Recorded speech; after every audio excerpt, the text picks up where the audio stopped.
Hello there, my lovelies. How are we doing? Welcome back to my channel, Boomy Reactions. My name is Boomy. Thank you for watching. Now, today, guys, we're going to be watching a geographical kind of video. So we're going to be looking at the Ozarks in some more detail today. So, like a great many of you, I'm a big fan of the TV show, The Ozarks. And a few years back, obviously, when the series kind of concluded itself, you know, over the years, I've taken quite an interest in the Ozarks and where they are. I mean, you know, being non-American, I had absolutely no idea, geographically speaking, where the Ozarks were. So they're kind of smack bang, right, kind of in the center of America, right? And what would you say? It's kind of like in the middle of 4 states. So you've got Missouri, Arkansas, Kansas, and Oklahoma. And it's mainly Missouri, though, isn't it? And that is where the TV series is set. I'm going to keep referring to the TV series. It's the only thing I know about the Ozarks. So mainly, the majority of it is within Missouri, isn't it? And I was very, very disappointed, like I'm sure very many people were, to learn that the majority of the series isn't actually filmed in the Ozarks. So all of that beautiful scenery is Atlanta. So it's Georgia. That's where a lot of the scenes are set. I was a bit disappointed. I thought, I kind of felt this connection with the Ozarks, and actually it wasn't the Ozarks. But yes, delving into the rabbit hole and looking into the Ozarks, it's so beautiful, and there's nowhere like it on the planet. It's such a unique environment. So here we are, guys. We're going to be looking at the Ozarks again.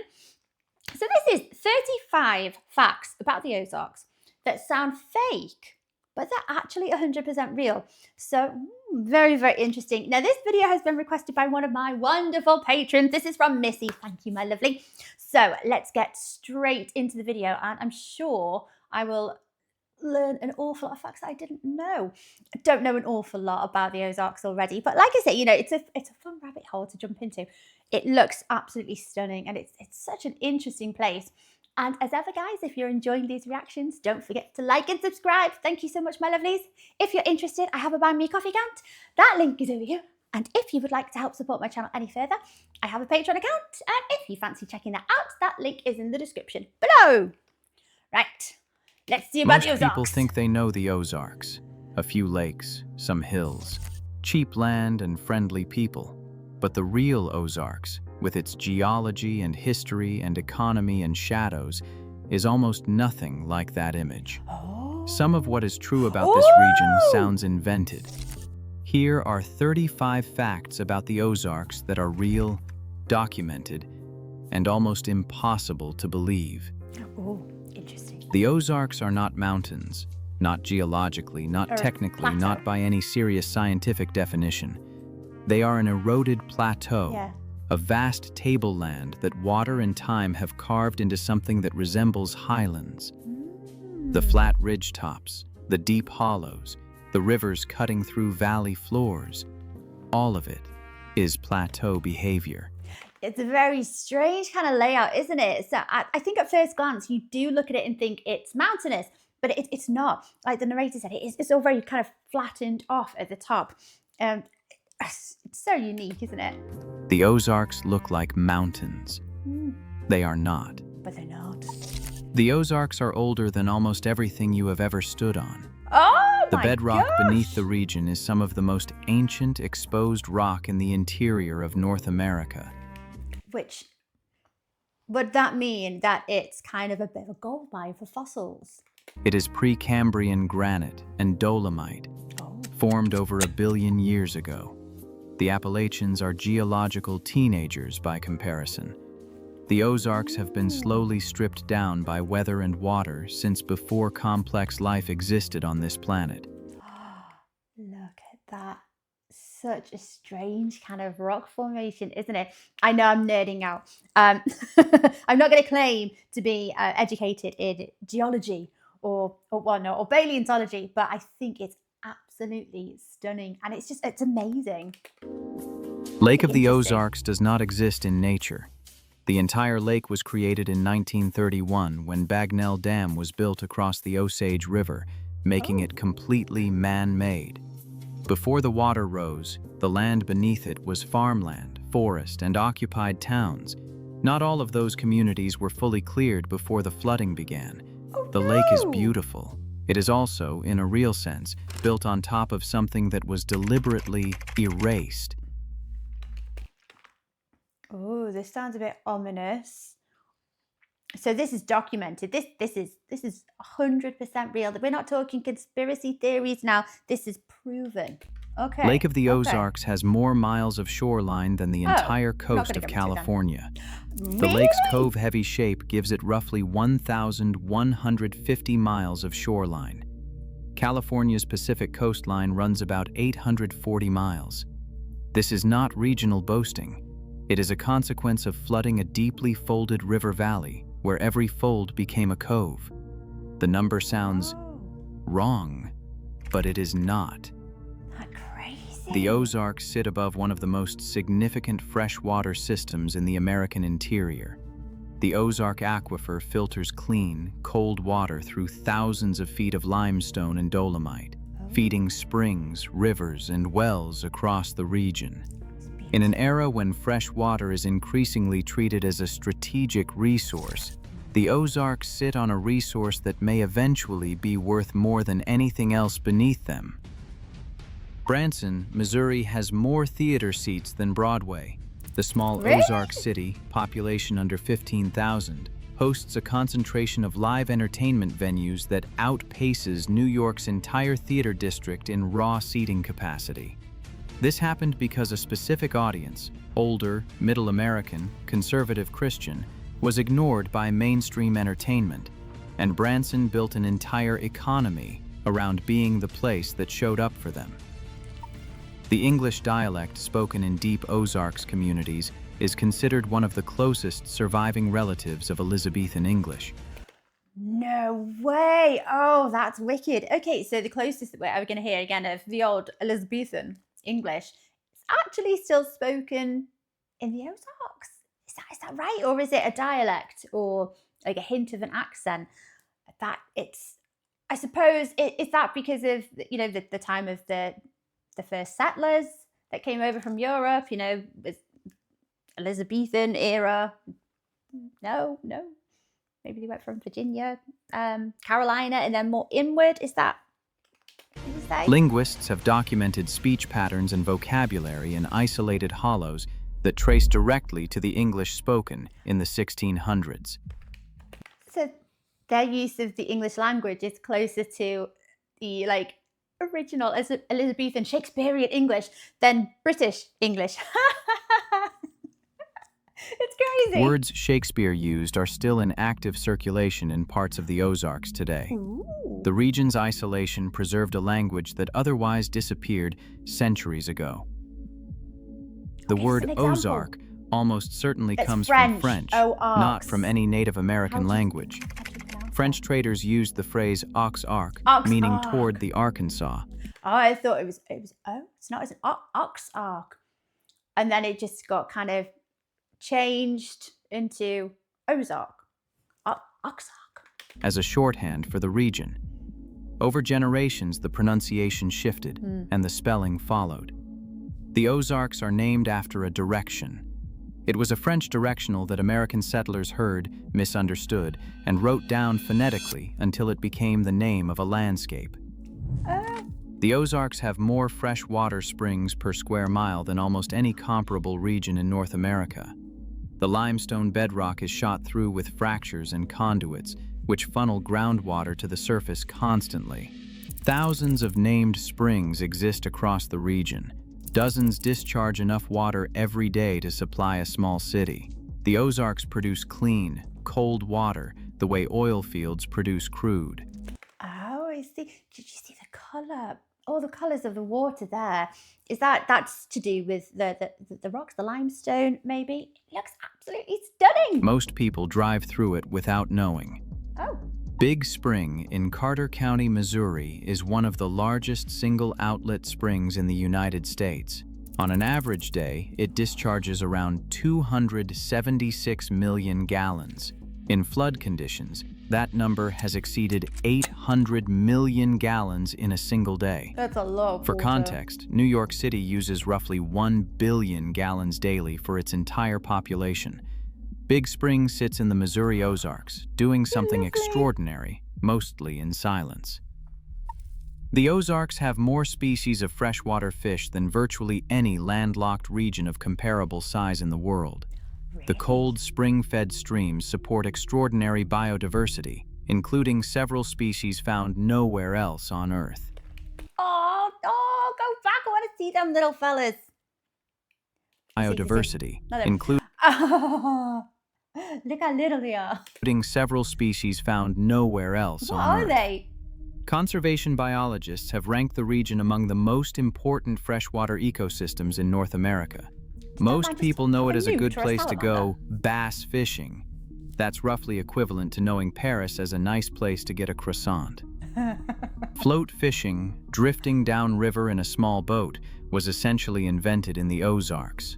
The practice developed in the late 1800s as a specific adaptation to rivers that were too rocky and too shallow for traditional boats, but perfectly suited to flat-bottomed john boats.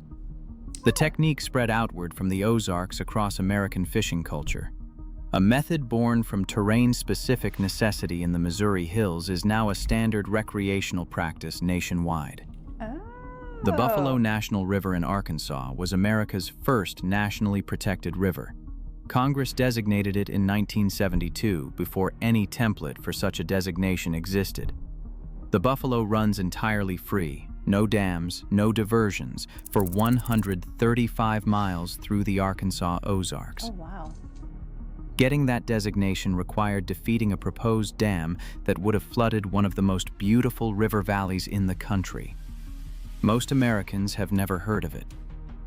The Tri-State Mining District centered around Joplin, Missouri, once produced more lead and zinc than any comparable area on Earth. More lead. More lead. The ore was so concentrated and accessible that the region powered American industrialization for decades. When the ore ran out, the companies left immediately, taking the jobs and leaving behind a community with nothing. A federal Superfund site remains, and it is still being remediated today. Heard something very similar. You know, how often did these kind of things happen? Maybe like around the Appalachian Mountains as well. It's a huge industry, and once it comes to a halt, that's an awful lot of jobs lost, isn't it? That's the livelihood of towns and cities. Missouri alone has over 6,000 documented caves. Some are world famous. Others have never been fully explored. These look absolutely amazing. After watching the horror film The Descent, I think I'm slightly scared of caves. But they look gorgeous, and gorgeous caves as well. I think they are absolutely stunning. But yeah, that film has given me an awful lot of anxiety around caves. Underlying limestone dissolves slowly in acidic groundwater, creating passages, chambers, and underground rivers that map the hidden architecture of the region. Oh, it reminds me of that scene from the Phantom of the Opera. Beautiful. The Ozarks you can see above ground are only part of what the Ozarks actually are. Oh. The rest is underneath. If you're this far in, you're exactly who this channel was built for. Subscribe if you haven't, and keep watching. We're halfway through, and it gets stranger from here. It's so beautiful. Marvel Cave, beneath Silver Dollar City in Branson, was originally mined for bat guano. In the 1800s, guano was a significant source of saltpeter for gunpowder. The cave was excavated not for its extraordinary geological beauty, but because it had bats. But for poop. The mining failed. The cave was later turned into a tourist attraction, and Silver Dollar City was built around its entrance. Yes, I have seen Silver Dollar City. Oh my gosh, what video was this? I think it was a YouTuber that was showing all the attractions around the Ozarks, and this is a huge tourist attraction. I don't think that's a bad thing. You know, if you've got, I want to say, an abandoned cave, a bit of an abandoned cave that did years ago have its uses for bat poop. But I think it's brilliant to then turn it into a tourist attraction and, you know, keep that interest in the region going and promoting The most it. visited destination in the Ozarks started as a failed guano mine. The Trail of Tears passed through the Ozarks. Gosh, yes. The forced removal of the Cherokee, Choctaw, Creek, Chickasaw, and Seminole nations in the 1830s was routed through Missouri and Arkansas. The terrain was brutal. The winter of 1838 was severe, and the Ozarks portion of the journey was among the most lethal. I'm not surprised. You're talking about a very treacherous terrain there. Dark points in history. Sites where people died or were buried remain largely unmarked. The Ozarks hold a geography of American grief that almost no one acknowledges. The Ozarks' topography made it structurally resistant to the plantation system, which shaped its Civil War allegiances. The hills couldn't support large-scale cotton agriculture. Without cotton, there was less economic incentive for enslaved labor, and without that system, the region developed a different political identity, with significant Unionist sentiment in areas the rest of the South assumed were Confederate. That's very, very interesting. I don't think I've actually heard about, obviously it covers 4 different states. So we're talking about Missouri right now. So what were the different stances of all 4 of those different states? Because they're all within the Ozarks, aren't they? It's spread amongst these 4 states. That's a very unusual reason, I think, anyway, for adopting that stance during the Civil War. Right, okay. And, well, predominantly because it wasn't pulled, there was no reason for it to support slavery, basically. Whereas an awful lot of other states, a lot of industry and a lot of people's livelihood was tied to the idea of slavery. So I understand it's complicated,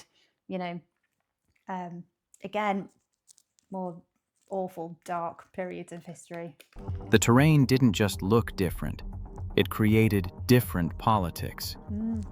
Some Ozarks communities did not receive electricity until the 1950s.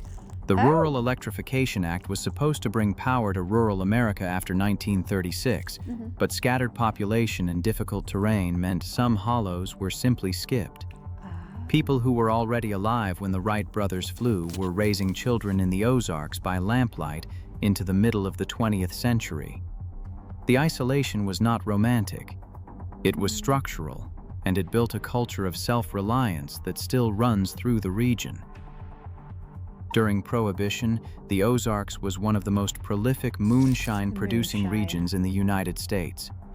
The terrain was ideal, with remote hollows, spring-fed water for mash, timber for fuel, and a population deeply accustomed to federal authorities being unwelcome. Is that why moonshine is associated so much with Appalachian culture? Is this partly related? The tradition predated Prohibition and survived repeal. Ozarks moonshine culture was a parallel economy, a form of resistance, and a technical tradition with its own standards of quality, passed across generations. Mark Twain was born in the Ozarks. His birthplace, Florida, Missouri, sits in Monroe County at the northern edge of the region. Hang on, there's a Florida in Missouri. My brain just still struggle with the amount of places that have a dual kind of namesake. And there's 3 or 4 places called Springfield. Twain left as Florida, an infant Missouri. and spent almost none of his life there. But the landscapes he wrote about, the rivers, the bluffs, the small river towns, drew from a Missouri consciousness partly shaped by where he started. The most distinctly American writer in history began in a two-room cabin in a region most literary histories barely mention. The Ozarks have one of the highest rates of multi-generational land ownership in the United States. Oh. Family parcels held by the same family for 4 or 5 generations are common in the rural core. Right. This is economically unusual. Most rural American land has been consolidated or subdivided multiple times over the same period. The Ozarks' relative poverty and geographic isolation kept land prices low enough that there was little pressure to sell. That era is ending. Outside investors began quietly buying Ozarks land in significant volume around 2018, accelerating sharply through 2020 and 2021.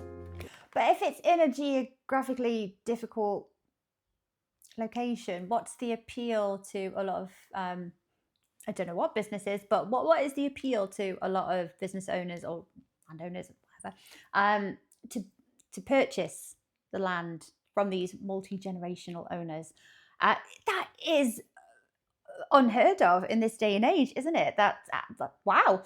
Yeah, but what are they? What's the land being bought for? For what purpose?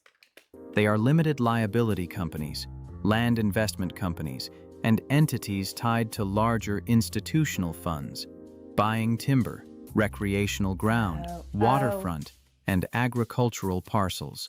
Okay. Question Local answered. families who sell often cannot know who the ultimate buyer is. The deed shows a limited liability company. What is behind that company is deliberately harder to trace.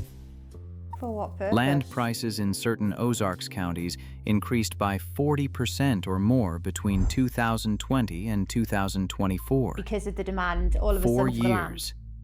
40%. In a region defined for decades by affordability, that shift carries generational implications. People who grew up assuming the land was there to be bought when they were ready are discovering the window has moved, and in some corridors, it is already closed permanently. So what's going to happen to the younger generations of the inhabitants of the Ozark in these lands? What's going to happen if they can't afford to stay around and a lot of the land's been sold?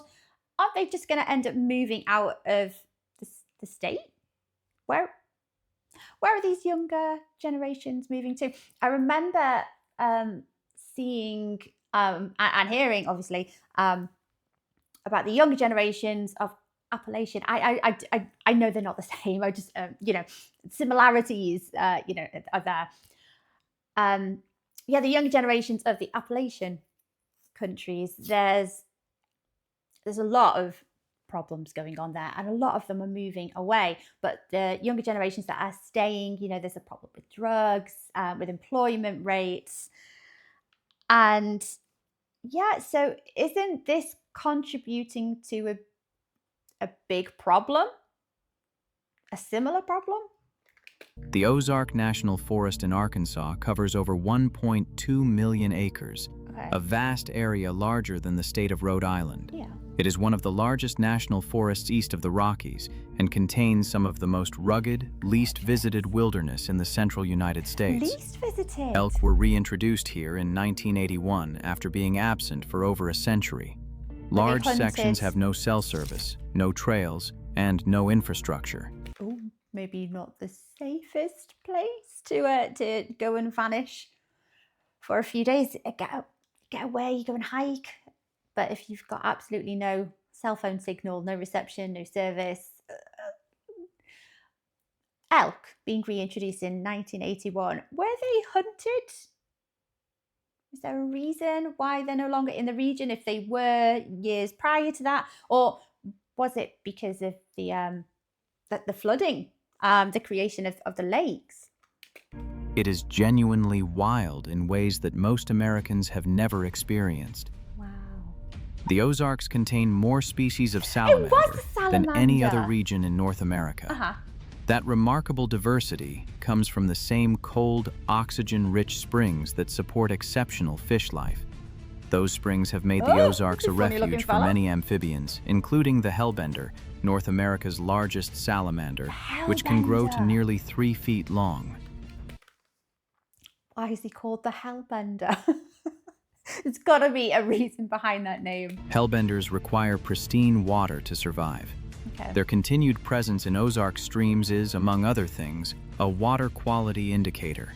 Where you find hellbenders, the water is genuinely clean. How big are they? The Ozarks experience a meteorological phenomenon called cold air pooling, Really? where frigid air sinks into valleys and becomes trapped by terrain. Okay. On clear nights, valley temperatures can be 20 or 30 degrees colder than nearby ridges.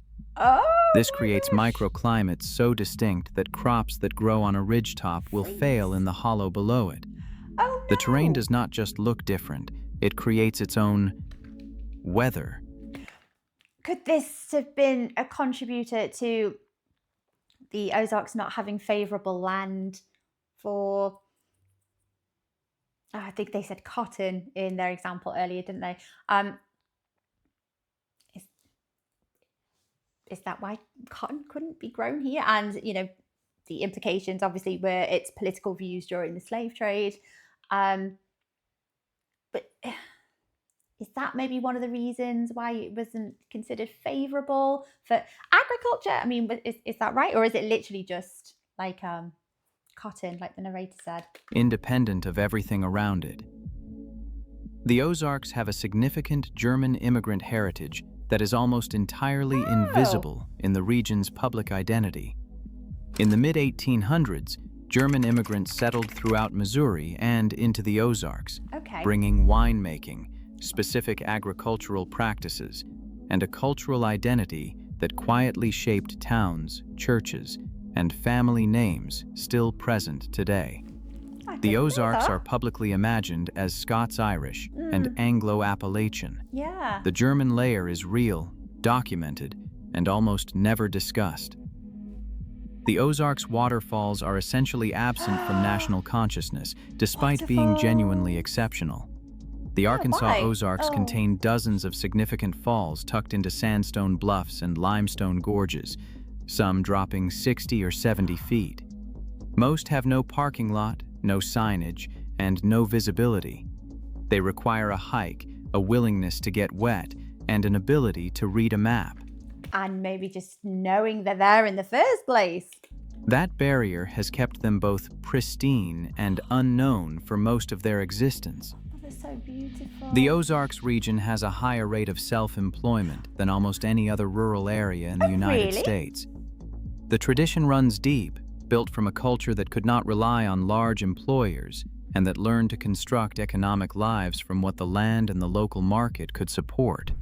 This is ringing very true about something the narrator said earlier about how they had to be so self-reliant because they were so isolated, especially, when we're talking about like bringing electricity to the region, and they weren't able to do it because, the geography, the location and whatnot. And so they had to become a lot more self-sufficient.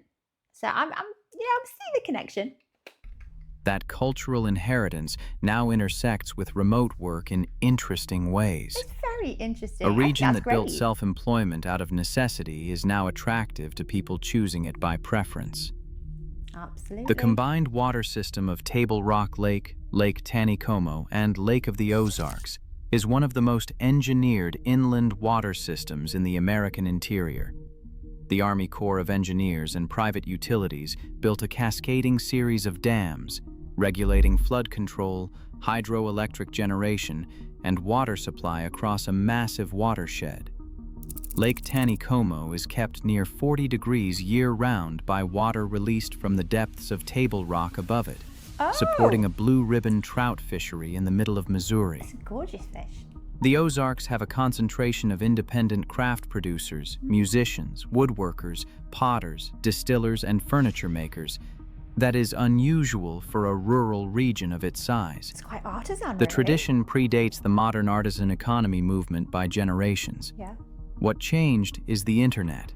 People who once made things for a local market of a few hundred can now reach customers across the country. The Ozarks craft economy is growing in ways that regional economic data does not fully capture yet. I think that's brilliant. There are entire towns submerged beneath the Ozarks lakes. When Table Rock Lake was filled, communities were permanently covered.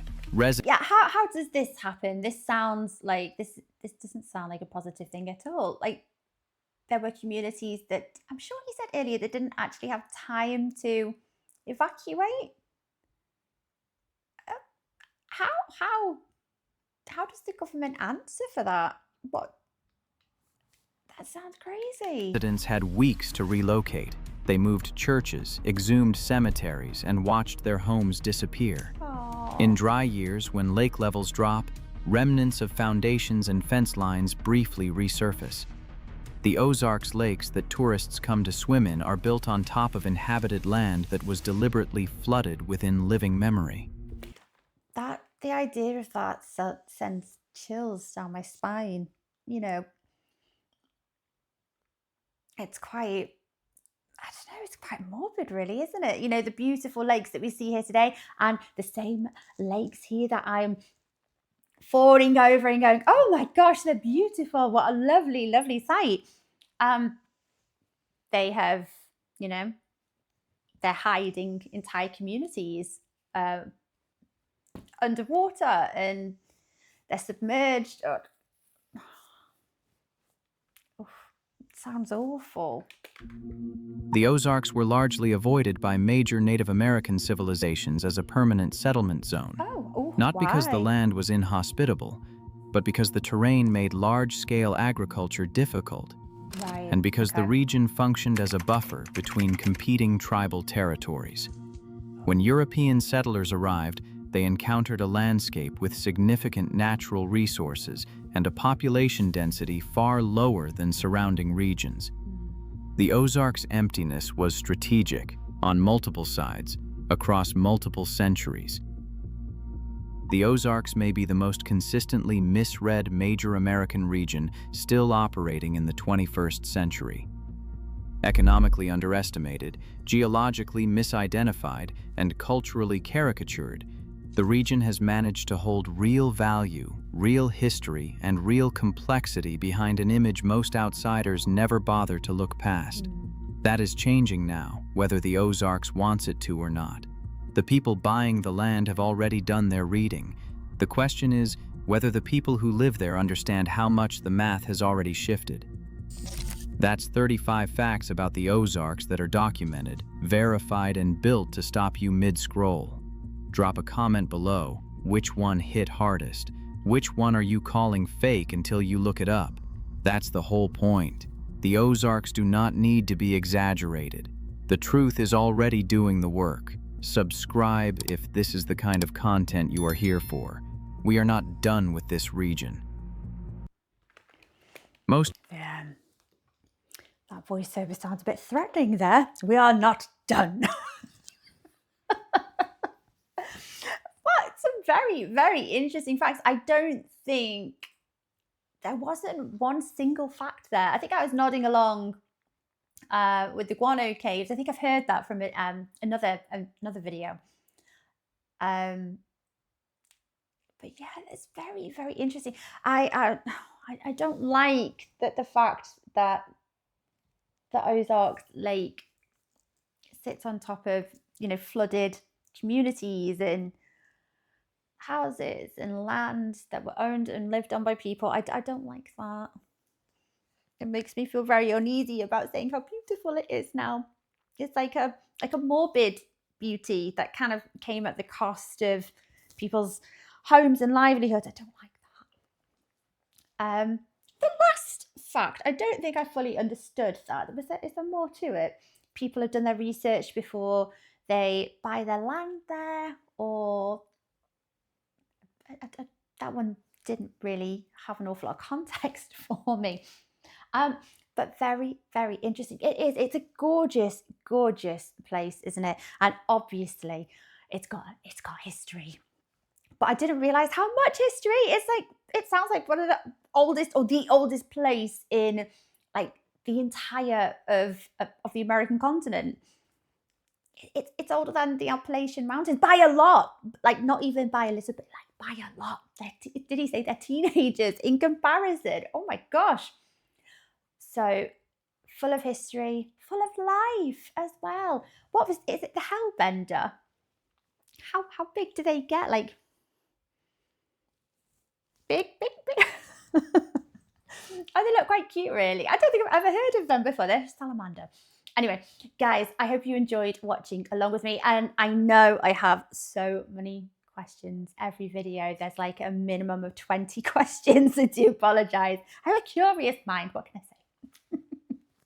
Guys, I hope you enjoyed watching along with me. Take care of yourselves, and I will see you on the next video. Bye-bye.